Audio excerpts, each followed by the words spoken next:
Good afternoon, colleagues. I will be continuing to discussion and reflection done by Ria and talk about artificial intelligence for systematic reviews.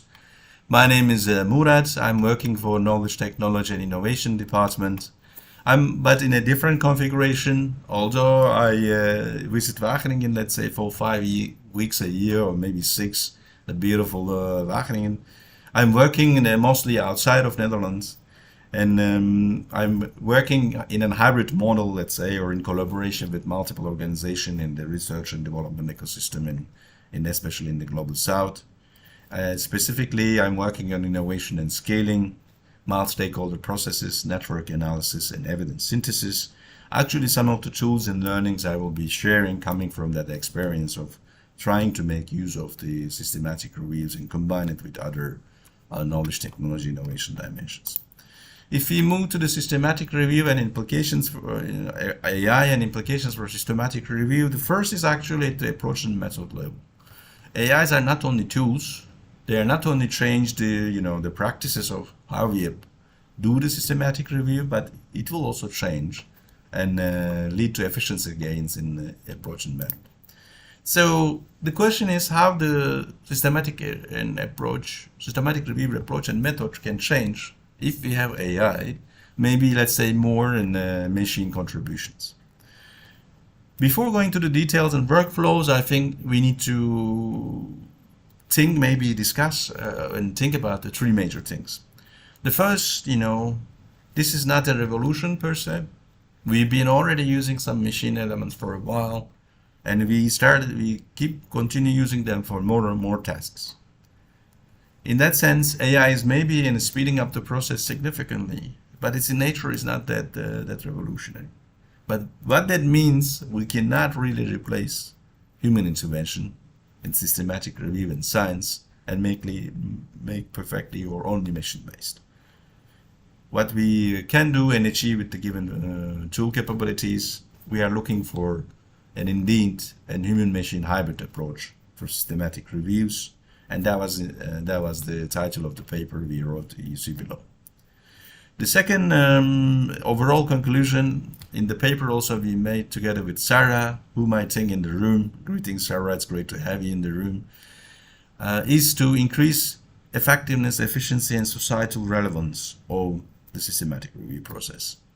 What it means if we use a human-machine hybrid approach for systematic reviews, empowered by the AI or powered by AI, first, we can increase the effectiveness. What it means, the accuracy of our conclusions and suggestions and granularity of the recommendations we are providing in the systematic reviews will be increasing.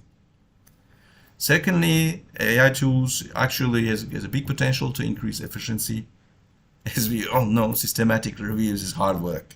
And there are a lot of, let's say, drudgery in the knowledge production sense, that we have to spend countless of hours some of the simpler and repetitive tasks. And AI has a massive contribution in that field and can increase the efficiency significantly. And thirdly, societal relevance. As we know, sometimes our systematic reviews are really hard to focus. And then we are not sure about what are the multiple sources of information and evidence for the systematic review. And because we don't have time, because we have too complex, we usually go back to reviewing only journal articles, and especially the ones that we have in good knowledge.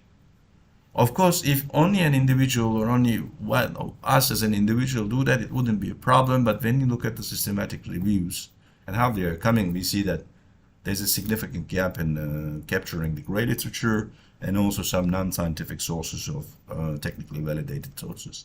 So using the AI tools and human-machine approach will give us enough time and capability to go beyond the papers, link our systematic reviews to discussions and other sources of information and knowledge. Thirdly, the major thing we should mention in relation to how the AI influences systematic review approach and methods is that it's not perfectly working. Especially if we have fuzzy concepts, and that's a prominent problem in social sciences, what we get from using AI and machine-based approaches will be very limited. And that also brings us to the fact that we have to have a really refined, sharp, systematic review question. Using technology and AI will not give us freedom to get out over that. In terms of the workflow, on the right side, you see actually the detailed workflow and the steps and where there are changes and not. You can read the paper for details, but I would like to mention a few of the differences. You will see that some of the things are the same, but some of them are changing. So when we look at when we look at the workflows, we see the conventional approach, the green on the left here, and then on the right, an human-machine hybrid approach. Basically, that's an approach that uses AI. The ideation phase is this similar. We have a good idea. We want to create a systematic review, contribute to knowledge and therefore the innovation and societal questions. What we do is normally to identify a search query is we go and then we build some keywords and their interactions like with logical statements and then more. One of the things that the human-machine approach enables is actually to extend that scope, since we will saving time, and introduces more sources of knowledge and more perspectives into systematic review. The first is that if you use a machine-based approach, we will be able to use existing typologies, ontologies, or let's say dictionaries to go beyond. One of the critical things in systematic review is actually what are the terms that are relevant, because they directly have implications on what kind of resources we are identifying. If we have tools that do let's say the drudgery and repetitive work, machine tools, we will be able to go beyond. And it will enable us to use ontologies, and as you might know, some of the ontologies can be very detailed, and we might have almost all different labels and representation of the same concept. The second one, that is what we experimented for this systematic review and the follow-up process as well, although the publication didn't come out yet. We can combine this with crowdsourcing. One of the major problems of systematic reviews, maybe not so much of a problem, but limits its use, is the strict focus on the science. The terminologies we use in the science, in natural science and ecology, in the more like the agroecological, and let's say in our reality, information is well structured and we can identify ontologies, but also human interactions and behavior is a big part of our world. And as you might know, concepts are actually named by different words in different cultures and contexts. When we use crowdsourcing and a bit of randomization plus crowdsourcing, we will be able to capture all different versions, maybe not strictly correct versions of referring to the same concept. And finally, we can even go beyond further. We can use the machines for identifying the keywords. What that means, we can have a random sample of related resources, especially from gray literature as well, and use some algorithms to find out what are the words that are most frequent and which are the words that are actually more statistically related to the research question. So the first change we can benefit from in the terms of approach, AI enables us to go beyond identification of the keywords by experts. We can leverage ontologies, long lists of words. We can enable the crowdsourcing and capture gray literature and the expert field opinion better. And we can even go text mining to identify which words to use. And that's indeed what we did in our work.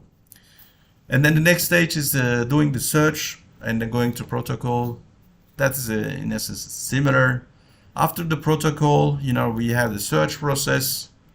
In the conventional, we have the search by human. We try to search, extract, and so on.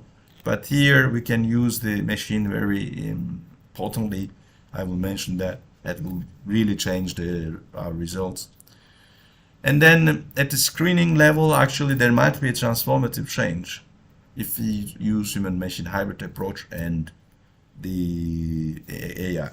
What that means. In the normal conventional sense, we typically use, we screen ourselves, look at the titles and abstracts. And then multiple of us do that to make sure that, individual biases or knowledge gaps do not really influence or they minimally influence the results of the study. So a few of us do that classification, screening, and then go back to our colleagues and we check how it's working. And if it's good, then when we have let's say high kappa statistics or somehow agree, we move on. But also we know that looking at the titles and abstracts can be misleading. There are many results, and we articulate it in the paper as well, but one of them are publications are, I mean, the authors and scientists, we all know that, are very strategic. Sometimes, or most of the times, we will see that there's a big discrepancy between title and abstract and the content of the paper. Because we all know that the title and abstract is the thing that is read 80% of the cases, and we want our products to be relevant. If we are using human-machine hybrid approach or AI, we don't need to look titles and abstracts per se. We can go beyond and we can directly screen the full text and actually get the material, what it is there, not necessarily being, strategically, let's say, for the lack of a better word, directed or misguided by the authors. And then the systematic review workflow continues. There is a literature set for review. We had the extraction or painful extraction process and the loops. With human-machine approaches in AI, we can automatize that process to a very high extent. And then we have the, processing the extraction set. Although, there will be still a process, we can go and increase the efficiency. And finally, I'm not sure if you can see that, or it's under my video, systematic reviews can be done in a dynamic manner. What that means, typically, we do our systematic review, and after getting so much tired, we never come back. But if we use the human-machine approach, and if we use the AI, we will be able to create templates and codes that will be updating the systematic reviews on a periodical basis. This period might be actually going to such a short duration, we might even start calling it, real time. In a nutshell, when we think about systematic review, it's not only about the tools, but the approach, and we will increase our efficiency significantly. Systematic review, but human-machine hybrid or AI also have a lot of gains in terms of the biases. For lack of time, I'm not going to go for this, but we will have significant gain in terms of publication bias, selection bias, data extraction bias, some methodological bias, citation and time lag bias. But also it won't be necessarily complementing or solving some of the other problems alone. We might need still improvement in the technology or AI, like automated translation models becoming very viable or efficient, or some sort of mining for the gray literature and the Google Docs. So AI actually does not solve all the biases. And how about the tools? I will briefly mention the tools. I think we can have questions and discussions later. The first tools I would recommend, in addition to what Ria has presented to you, is Consensus. You see some of the snapshots from the tool on the right side. Consensus is question-based. You can identify a relationship question, yes, no question, whatever question. It's a bit of like doing an interview with the literature body. You ask a question, you get a response, you ask another one, and go. So Consensus is good for identifying relevant sources. It actually captures the relevance literature well. It extracts the parts that are relevant from full text. I think that's a big change. So we don't need to deal with the whole text body. And as you might see here, when I search for what is the relationship between agricultural innovations and nutritional outcomes, these were the papers. One of them was in Myanmar, and then this is the sentence. So it goes beyond, as I said previously, the overall bigger level, and we see indeed the specific text. And then, since this is coming from a more health perspective and health review perspective, it provides the PICOs, or population and sample size methods and outcomes. Here you will see that actually for which context it was the evidence is coming from. It summarizes all the relevant well. So you can just click, and all those resources and extracted text can be summarized or even synthesized for some of the literatures well. Of course, as I said, this is not going to solve the problem of fuzzy if the literature and concepts are not that clear. Irrelevant text comes, and it might not access some resources, especially in the gray literature area. So Consensus is like an interview with an expert, but the ones who really know a lot The second one is Cite. Cite is a more flexible search. It's like an academic base. It's a bit of extension of what we are doing in Natural. But in addition, it can write or synthesize all the resources with citation. That's very practical and dangerous, let's say, for writing processes, because we might be charmed sometimes just to use it as it is. Most of the time it will work, but it might not work, but it's still very good to have citation and the text or the ID and body together. The other good things is that, you know, you can do section-based research. You can see the, I hope it's big enough. You can search only in the introduction, only in the methods and so on, and this will really enable us to have specific information, especially in the quality control part of the systematic review. And finally, it classifies automatically the evidence as supporting, contrasting, and mentioning, and that's usually a very good way of seeing the literature. And also by controlling these parameters, that's what we see, we can actually have specific synthesis and more targeted synthesis. So in a nutshell, Cite is like an academic database.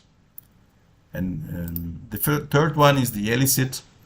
This is basically, we are having a dialogue with resources. We can see or formulate the ChatGPT with research papers and uploaded documents. That is indeed the value added of this tool.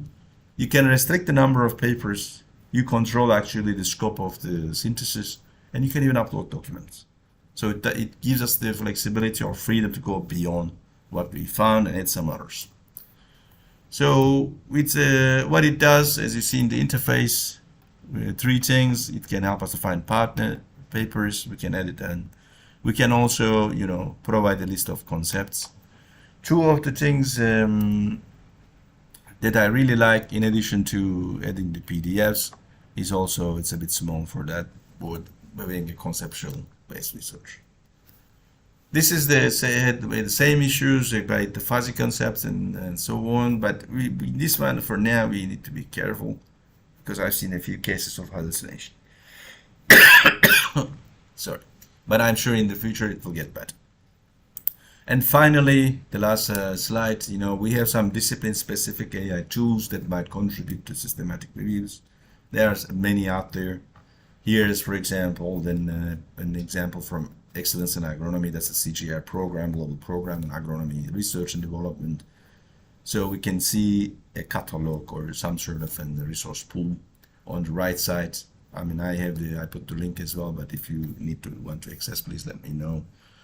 And then these discipline-specific tools, you can think them as a data bank for meta-analysis, especially for colleagues who do the quantitative analysis.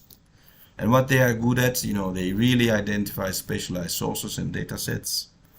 It can give a perspective of the overall and organizational players. We already see it, Wageningen is there, but there are some others. And this can be also instrumental for validating some of our review findings. If we have any results associated with a specific domain, we can go and check. Thank you very much for your time. I think I spoke a little bit more than I was allocated. Looking forward to your questions. I hope I will be able to participate and answer the questions directly, but if the field condition does not allow, I'm sure Sarah will be able to answer some of your questions. For the other questions, you can contact me or Ria. Thank you very much. Apologies again not being able to be there. Looking forward to be talking to you face to face next time. Goodbye.